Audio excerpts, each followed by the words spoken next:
जय हिंद दोस्तों pension computation को लेकर के मैंने पेंशन डिपार्टमेंट को एक आरटीआई डाली थी और उसका जवाब आ चुका है दोस्तों। उसमें बड़े खुलासे हुए हैं और यदि आप केंद्रीय कर्मचारी हैं, पेंशन भोगी हैं, किसी भी डिपार्टमेंट के हैं तो आपको यह वीडियो जरूर देखना चाहिए। और क्यों देखना चाहिए दोस्तों, आजकल आपने देखा होगा कि कम्प्यूटेशन के ऊपर काफी चर्चाएं चल रही हैं और मांग उठ रही है कि कम्प्यूटेशन रिकवरी का पीरियड 15 साल से कम करके 12 साल या फिर 10 साल 8 महीने कर दिया जाना चाहिए। और आप इस चीज को भी सोच रहे होंगे कि इससे पहले तो कभी भी कम्प्यूटेशन के ऊपर इस प्रकार की कोई चर्चा या मांग नहीं हुई थी, लेकिन अब ऐसा क्यों हो रहा है, इस चीज को समझना दोस्तों बहुत ही जरूरी है। तो इस वीडियो में दोस्तों जो मेरे कंटेंट्स हैं, पहले मैं आपको बता दूं क्या क्या चीजें कवर करूंगा। सबसे पहले तो दोस्तों जो मैंने आरटीआई डाली थी कम्प्यूटेशन के रिगार्डिंग, उसमें मैंने क्या सवाल किए थे और उसके क्या जवाब मिले हैं यह बताऊंगा दोस्तों। अगला दोस्तों मैं बताऊंगा कम्प्यूटेशन का फैक्टर और कैलकुलेशन, इसमें जो है किसको फायदा हो रहा है और किसको नुकसान हो रहा है दोस्तों। और तीसरी चीज बताऊंगा दोस्तों, जिनका कम्प्यूटेशन ऑलरेडी जो है रिकवर हो चुका है, पूरा हो चुका है, तो क्या उनको यदि जो है गवर्नमेंट कुछ पॉलिसी लाती है तो क्या उनको पैसा वापस होगा। और दोस्तों कब तक आए हुए पेंशनर्स को रहना होगा चुप। जी हाँ दोस्तों, कई पेंशनर्स जो है कमेंट करते रहते हैं कि हमारा तो पूरा कट चुका है, हम उस समय के रिटायरी हैं, हम तो भुगत चुके हैं, तो क्या वो वापस मिलेगा हमको, क्या हमसे भी इतना ज्यादा वसूला गया। तो इस चीज को दोस्तों आगे आप वीडियो में देखना। तो दोस्तों यह थी वो आरटीआई, आप देख रहे हैं computation recovery period of rate of interest. तो दोस्तों मैंने इसमें जो है Punjab and Haryana high court judgment का भी जो है इसमें हवाला दिया था, आप यहां पर देख रहे होंगे। और इसके रिगार्डिंग ही जो दोस्तों मैंने पेंशन डिपार्टमेंट से यह कुछ सवाल किए थे। पहले सवाल में दोस्तों मैंने उनसे लिखा था कि क्या यह सही है कि क्या जो पेंशनर्स की पेंशन कम्यूट की गई है वह 10 साल 8 महीने में ही रिकवर हो जा रही है, जबकि इसको 15 साल तक इसकी रिकवरी की जा रही है।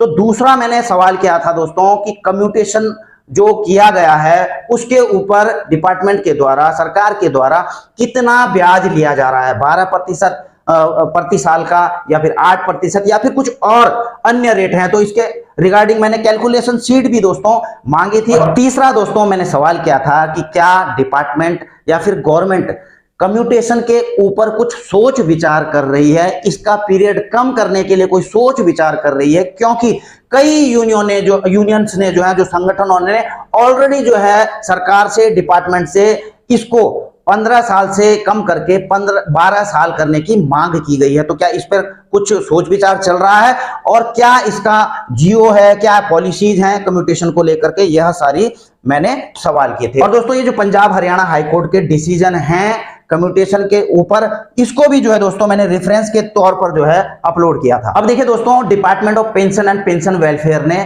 मुझे जो है इस चीज का जवाब दिया है और 24/6/2024 को आपको दिखाई दे रहा होगा। यह इस प्रकार से है दोस्तों और इसको मैंने बड़े में लिया है ताकि आप भी इसे पढ़ सकें। उन्होंने मुझे रिप्लाई क्या दिया है दोस्तों कि the 15 years restoration period of commutation is based on decision of supreme court decision, ये वाला 1983। तो इन्होंने लिखा है कि जो 15 साल रिस्टोरेशन का पीरियड है कम्यूटेशन का, वो किस चीज पे बेस है, जो कि ऑनेबल सुप्रीम कोर्ट ने 1983 में दिया था। और दोस्तों as per rule 10A of CCS यानी कि कम्यूटेशन ऑफ पेंशन का जो रूल है 1981 का, उसमें जो है उसके अनुसार जो पेंशन का कम्यूटेशन का रिस्टोरेशन होना है वह 15 साल लिया जाएगा from the date of reduction of pension on account of commutation become operative. यानी कि जब भी जो है कम्यूटेशन की अमाउंट आपको डिसबर्स होती है तो तब से लेकर के 15 साल में इसको रिस्टोर किया जाएगा। और इसके regarding A copy of prevalent commutation table is enclosed. तो इन्होंने जो है दोस्तों मुझे एक कम्यूटेशन टेबल भी भेजी है। आप देख रहे हैं commutation value for a pension of ₹1 per annum effective from 1 जनवरी 2006। जी हाँ दोस्तों, यह जो टेबल है, यह जो कम्यूटेशन फैक्टर है 1 जनवरी 2006 से लागू है दोस्तों। और किसके बेसिस पे, LIC 94-96। और इसमें दोस्तों ये कम्यूटेशन फैक्टर के बारे में तो मैं आपको बताऊंगा थोड़ा आगे, लेकिन इसमें सीधा नीचे लिखा गया है टेबल एंड 8% इंटरेस्ट। जैसा कि मैंने उनसे पूछा था कि कितने परसेंट जो है इस पर जो है ब्याज देना पड़ता है पेंशनर्स को, तो 8% की ब्याज से जो है यह इंटरेस्ट लिया जा रहा है दोस्तों। अभी थोड़ा आगे बढ़ेंगे दोस्तों। अब यहां से कहानी शुरू होती है दोस्तों कि अब यह मामला ज्यादा क्यों उठ रहा है। यह तो है दोस्तों 2006 से, यानी कि जनवरी 2006 से लागू। लेकिन इससे पहले क्या था आपको खुद पता होना चाहिए। इससे पहले जो चलता था दोस्तों, जो कम्यूटेशन का वैल्यू है वो ये है दोस्तों, ये 1 मार्च 1971 से चल रहा था। यह है वो कम्यूटेशन फैक्टर। अब इस चीज को आप देखेंगे दोस्तों, हालांकि ये वाला मुझे आरटीआई में नहीं मिला है, मैंने ऑनलाइन इसको निकाला है। इसमें आप एक अंतर देख रहे हो दोस्तों। अब अंतर क्या है, यहां देखिए 68 1 ईयर को अगर मैं लेता हूं, क्योंकि जो कम्यूटेशन का फैक्टर है उसका फॉर्मूला क्या है दोस्तों, जो आपकी एज होती है तो नेक्स्ट एज को लिया जाता है। और आप देख रहे हो दोस्तों ये पूरी एज है, यानी कि जब आप रिटायरमेंट आते हो, सपोज 32 साल में आए, आप कंप्लीट हो चुकी है, तो ये वाला फैक्टर आपके साथ में अप्लाई किया जाएगा। अगर जो है आप उम्र के हिसाब से आप इस चीज को देख सकते हो। उसी प्रकार से यदि कोई 60 साल में रिटायरमेंट आता है दोस्तों कंप्लीट करके, तो उनको जो है 61 साल वाले फैक्टर में रखा जाएगा, यानी कि 9.81 में। और कब रखा जाएगा दोस्तों, जो 1971 से चल रहा था। लेकिन दोस्तों इसमें चेंज कब हुआ, 1 जनवरी 2006 को। 1 जनवरी 2006 को देखिए 8.194 जो 61 साल में है, और उससे पहले क्या चल रहा था 9.81। अब आप सोच रहे होंगे तो इससे फर्क क्या पड़ रहा है। इससे फर्क दोस्तों बहुत कुछ पड़ रहा है। और दूसरी चीज, एक और चीज बता दूं दोस्तों, जो ये 1971 से चल रहा था 2006 तक, उसमें जो है रेट ऑफ इंटरेस्ट आप देख रहे हैं 4.75% हर साल का लिया जा रहा था, जबकि जो है 2006 से जो है दोस्तों 8%। आप समझ गए दोस्तों कि कितने का अंतर आ चुका है। इसीलिए जो है दोस्तों यह मांग उठ रही है। देखिए ऑनेबल सुप्रीम कोर्ट का जो डिसीजन था इसके ऊपर 1983 में आया था। 1983 में दोस्तों आपकी पेंशन कम्यूटेशन से जो है कितना परसेंटेज लिया जा रहा था, 4.75%। इस चीज को थोड़ा दिमाग में रखें। और आपको पता होना चाहिए दोस्तों कि ये मैंने एक रेपो रेट का थोड़ा चार्ट निकाला है दोस्तों। रेपो रेट से आपका जो है ब्याज तय होता है। जो बैंक आपको एफडी के ऊपर ब्याज देते हैं, डिपॉजिट के ऊपर, या फिर आपको लोन देते हैं, तो वो सब रेपो रेट के ही हिसाब से चलता है। तो आपने देखा होगा दोस्तों पुराने जमाने में, मैं 1991 का ही बता देता हूं, जनवरी 1991 में जो है ये आप देख रहे हैं 10%, 12% उस समय रेपो रेट हुआ करता था। और आपको शायद याद होगा दोस्तों, उस समय आपके डिपॉजिट पर आपको ब्याज बैंक की तरफ से 13%, 14% दिया जाता था। उस समय बातें भी चलती थी कि आपका अमाउंट जो है 8 साल में दुगना हो जाएगा, कुछ ऐसे करके चलता था, शायद पुराने लोगों को याद होगा। तो उस समय आपको ब्याज भी आपके ऊपर बहुत ज्यादा आपको मिलता था, और उसी हिसाब से आपको लोन पर भी जो है ज्यादा ब्याज चुकाना पड़ता था। लेकिन दोस्तों यहां पर सबसे बड़ी बात क्या थी कि इस ऐसे दौर में जो है आपको जो कम्यूटेशन था वो 4.75% की दर से दिया जा रहा था। तो उस समय पेंशनर्स को तो फायदा ही था दोस्तों। अब फायदा कैसे था कि आप 4.75% की दर से लो, और उसको जो है जो भी अमाउंट है उसका एफडी बना दो, तो आपको वहां पे 12, 13, 14% के हिसाब से जो है ब्याज मिल रहा था। लेकिन आज क्या हालत है दोस्तों कि रेपो रेट घटा है। आप देख रहे हो कि आज की डेट में 6.5% जो है रेपो रेट आ चुका है। और 2006 में भी जब यह लागू किया गया था 8% वाला, ठीक है ना, नया वाला कम्यूटेशन का फैक्टर, तो उस समय भी जो है 6.5% जो है रेपो रेट था। यानी कि जो आप एफडी या डिपॉजिट जमा करते थे उस पर जो है डिपॉजिट के ऊपर भी आपको जो है 7, 7.5% ऐसे ही करके ब्याज देते थे बैंक। और अभी भी आप देख रहे होंगे, आप जो डिपॉजिट करते हैं, एफडी बनाते हैं, तो उस पर 7, 7.5 ऐसे ही कुछ करके परसेंटेज जो है आपको मिलता है। और जबकि जो है आपको कम्यूटेशन अब कितने में मिल रहा है, 8% में 2006 से। अब देखो उस जमाने में 1983 में ऑनेबल सुप्रीम कोर्ट ने इसके ऊपर डिसीजन दिया था, क्योंकि पेंशनर्स को बड़ा फायदा हो रहा था, तो उन्होंने बोला बिल्कुल ठीक है। लेकिन आज की डेट में क्या है, ऑनेबल सुप्रीम कोर्ट का जो ऑर्डर है, जब कम्यूटेशन फैक्टर को ही बदल दिया गया है, फिर भी पेंशन डिपार्टमेंट किसका हवाला दे रहा है, 1983 के ऑनेबल सुप्रीम कोर्ट के डिसीजन का। हालांकि दोस्तों आपको क्लियर कर दूं कि कम्यूटेशन गणना का आधार केवल रेपो रेट नहीं होता है। इसके लिए पेंशनर्स की आयु, जीवन दर, मृत्यु दर आदि कई फैक्टर्स के आधार पर इसकी गणना होती है।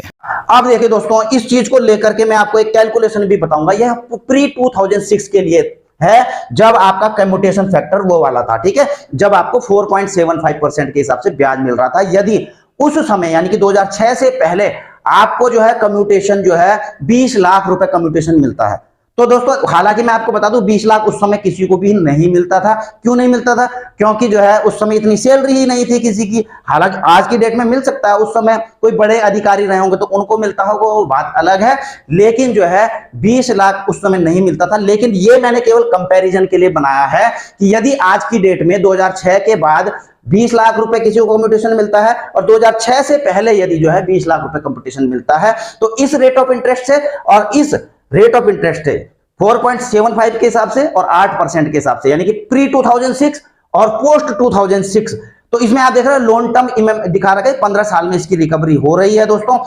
तो इसमें 20 लाख रुपए तो आपको यहां पे करना पड़ेगा। यहां मैं 2006 से पहले की बात कर रहा हूं, 20 लाख तो यहां पे करना। इस पर ब्याज कितना देना पड़ता था दोस्तों इसमें, उस हिसाब से 8,194 रुपए, यानी कि 15 साल में केवल 8,194 रुपए देना पड़ता था। लेकिन 1 जनवरी 2006 के बाद इनको कम्यूटेशन मिला है दोस्तों। अगर वो 20 लाख रुपए लेते हैं तो उनको जो है 15 साल में 14,40,348 रुपए के करीबन जो है उनको केवल ब्याज देना पड़ रहा है। आप अंतर देख रहे हैं दोस्तों, 14,40,000 और 8 लाख रुपए, यानी कि तकरीबन जो है 6.5 लाख रुपए का अंतर है दोस्तों इसमें 2006 से पहले और 6 के बाद वालों में। दोस्तों आप एक बड़ा पोर्शन इसमें देख रहे होंगे दोस्तों कि ब्याज के रूप में चुकाना पड़ रहा है। 42% के करीबन तो जो है केवल ब्याज देना पड़ रहा है 2006 के बाद वालों को। 2006 से पहले वालों को केवल 28.5% जो है ब्याज के रूप में देना पड़ रहा था। 6.5 ये 20 लाख की मैं बात कर रहा हूं दोस्तों। किसी को